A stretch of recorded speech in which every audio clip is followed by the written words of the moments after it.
샬롬, 반갑습니다. 오늘도 우리에게 또 좋은 날을 허락해 주신 하나님 앞에 감사하는 마음으로 이 하루를 시작하시고 거룩을 요하고 있는 이 말씀을 따라서 오늘도 그러한 삶을 살기를 힘쓰며 살아가는 저와 여러분 되기를 소망합니다.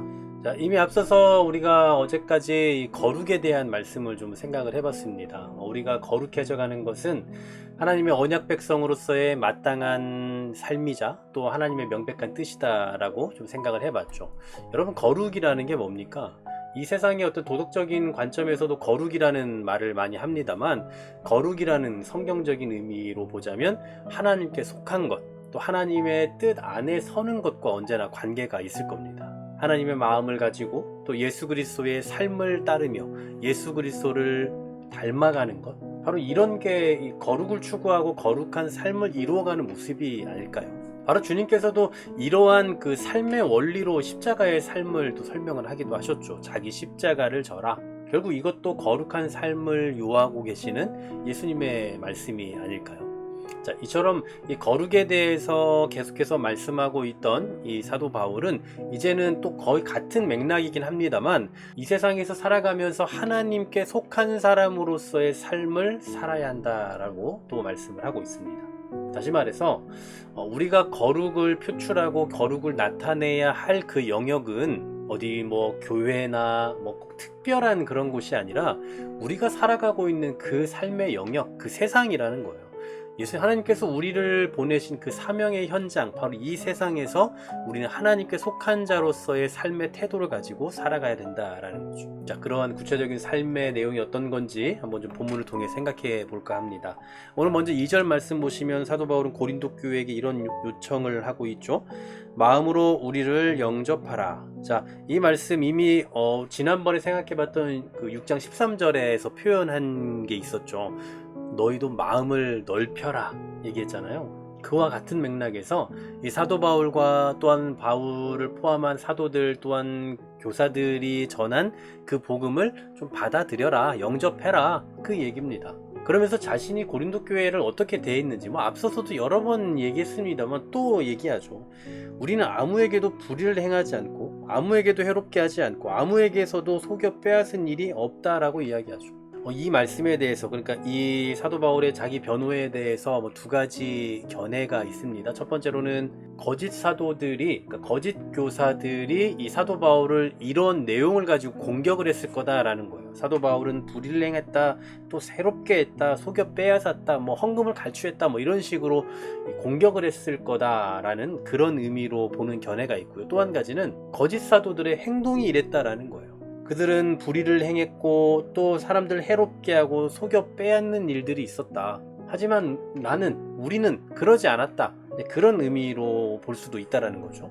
뭐 이 두 가지 견해 가운데 무엇을 취해야 될지는 뭐 정확히 알 수는 없겠습니다만, 확실한 것은 이 교회를 지도하는 사람들의 그 중요한 자질이 무엇인가를 좀 알 수 있을 것 같습니다. 그 내용이 어떤 겁니까? 불의를 행하는 자가 되어서는 안 된다라는 거죠. 성경에서 보면, 로마서에 보면 이 불의라는 것은 결국 진리를 막는 것이라고 하거든요. 로마서 1장 28절에 보면 그 마음에 하나님을 두기를 싫어하는 것이에요. 하나님을 마음에 두지 않고 살아가면서 하나님을 마음에 두지 못하도록 만들어가는 것, 그러면 안 된다라는 거죠. 또 두 번째로는 교회를 해롭게 해서는 안 되죠. 어떤 형태로든 교회를 해롭게 하는 삶을 살면 안 될 겁니다. 세 번째로는 속여 빼앗는 일들이 없어야 됩니다. 교회를 혹은 공동체를 자기 어떤 이익의 그 도구로 사용하는 일이 없어야 된다라는 거예요. 자, 그러면서 이 사도 바울은 자신이 이 서신을 쓴 목적이 뭔지, 어떤 마음에서 이것을 썼는지에 대해서 가르쳐 주고 있어요. 3절입니다. 내가 이 말을 하는 것은 너희를 정죄하려고 하는 것이 아니라 내가 이전에 말하였거니와 너희가 우리 마음에 있어 함께 죽고 함께 살게 하고자 함이라. 자, 바울이 이 서신을 쓰고 있는 그 마음이 나오고 있습니다. 자, 어떤 마음으로 이것을 쓰고 있습니까? 정죄하려는 목적으로 쓴 게 아니에요. 비난하기 위한, 책망하기 위한 목적이 아니다라는 겁니다. 이것을 그들의 삶의 태도를 어딘가에 누군가에 고발하려 하는 것도 아니에요. 그럼 뭡니까?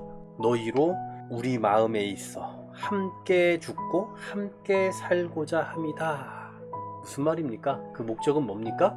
회복을 위한 거예요. 함께 세워져 가기 위함이라고요. 하나님 앞에 함께 서는 것, 이것이 바로 바울의 생각이고 바울의 마음이었어요. 바로 그 마음으로 이러한 서신을 쓰고 있다라는 사실이죠. 뿐만 아닙니다. 4절도 보십시오. 나는 너희를 향하여 담대한 것도 많고 너희를 위하여 자랑하는 것도 많으니 내가 우리의 모든 환난 가운데서도 위로가 가득하고 기쁨이 넘치는도다 라고 말씀하죠. 이 말씀은 어떤 그 두 가지 정도의 의미로 좀 정리해 볼 수 있지 않을까 싶어요. 담대한 것도 많고 자랑하는 것도 많고 또 위로가 가득하고 기쁨이 넘친다. 그러니까 사도 바울의 저들을 향한 그 사역에 있어서 거리낌이 일단 없다라는 거고, 또 한 가지는 저들로 인해서 여전히 위로를 받고 있고 저들을 사랑하고 있다라는 사실이에요. 여러분, 계속 우리가 살펴봤지만 고린도 교회에 얼마나 문제 많습니까? 사도 바울의 이 마음을 굉장히 근심케 했던 교회예요. 그럼에도 불구하고 사도 바울은 계속 어떻다고요? 모든 환난 가운데 위로가 가득합니다. 또 기쁨이 넘친다라고 말씀하고 있어요. 끝까지 그 교회를 사랑하고 있고 끝까지 저들을 믿어주고 있는 겁니다. 여러분, 이것은 어디에서부터 나올 수 있는 겁니까? 바로 하나님에 대한 확신에서부터 나오는 거죠. 하나님에 대한 신뢰에서부터 나오는 거예요. 하나님께서 저들을 끝까지 지키실 것이고 결국은 완성시키실 것이다라는 그 신뢰를 갖고 있었다라는 사실입니다. 저는 이것이야말로 이 시대의 신앙인들이 교회를 향해 가져야 되는 마음이 아닐까라는 생각을 해봅니다. 3절에서 정죄하려고 하는 것이 아니다. 함께 죽고 함께 살고자 하는 것이다. 이런 말을 하는 것은, 내가 이렇게 하고 있는 것은 우리가 함께 죽고 함께 살고자 하는 것이다. 그럼에도 불구하고 나는 끝까지 여러분을 자랑하고 나는 끝까지 여러분들로 말미암아 기쁨을 얻고 있다. 이 모든 것의 근원은 어디에서부터 나온다고요? 하나님을 향한 신뢰에서부터 나온다라는 거죠. 하나님께서 반드시 하실 것이다라는 그 확신이 있기 때문에 가능하다라는 겁니다. 사랑하는 여러분, 이 시대의 교회들을 보면, 여러분들이 섬기고 계시는 그 교회들의 모습을 보면 뭐 마음에 안 드는 거, 부족한 거 정말 많겠죠. 하지만 교회는 사람이 세워가는 것이긴 합니다만, 그러나 궁극적으로 그 사람을 통해 일하시는 분은 누굽니까? 하나님이시잖아요. 하나님에 대한 확신이 있으면 그 하나님께서 사람을 통해 교회를 반드시 세워나가시고 반드시 완성시켜 가실 것이다라는 그 확신을 갖고 나아가는 겁니다. 우리에게 허락하신 교회가 얼마나 가치 있고 얼마나 능력이 있는지 지금은 각각 다를 수 있지만, 그러나 궁극적으로 하나님께서 우리를 통해서 일하실 것을 기대할 수 있었으면 좋겠습니다. 오늘도 여러분이 섬기는 그 교회를 더 사랑하시고, 또 여러분이 섬기시는 그 교회로 말미암아 위로를 얻고 기쁨을 얻고, 또 내가 우리 교회와 함께 죽고 함께 살겠다라는 그런 심정으로 하나님께서 주시는 그 위로와 확신과 신뢰 안에서 더 건강하게 교회를 세워가는 주축이 되시는 여러분 되시기를 간절히 소망합니다. 하나님 감사합니다. 오늘도 우리에게 교회를 허락하여 주셨고 이 교회를 통하여서 주의 뜻을 이루어가게 하신 줄로 믿습니다.